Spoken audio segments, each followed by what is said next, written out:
போகுது. மூன்றாம் நிலை என்றால் மேலே கூரை போடுவது. இப்படி 3 நிலையாக இருக்கிறது. இதே போலதான் இந்த நாடக கலையும். முதல் நிலை இந்த தெருக்கூத்து. ஆண்டவன் ஆடியது திருக்கூத்து. வீதியிலே ஆடியதால் அது திரு என்பது மறைந்து தெருக்கூத்தாக மாறிவிட்டது. இந்த முதல் நிலை இந்த தெருக்கூத்து. இரண்டாவது நிலை இது போன்ற மேடை நாடகங்கள். மூன்றாவது நிலை எல்லோரும் கண்டு கிடைக்கிறார்களே வண்ண திரைகளே, சினிமா என்று சொல்லிக் கொள்வதுதான் மூன்றாம் நிலை. ஆனால் தாயே, சினிமா இல்லாமல், அதாவது கூரை இல்லாமல் வீடு கூட பார்க்கலாம். எல்லோரும் பார்த்திருப்பீங்க.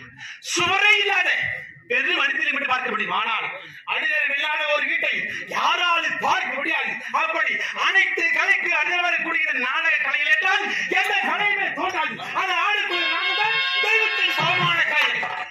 அதனால்தான் இரவு நேரத்திலே இந்த அரிதாரம், அது என்றால் மகாவிஷ்ணு, தாரம் என்றால் அவருடைய மனைவி அப்படின்னு லட்சுமி தேவி.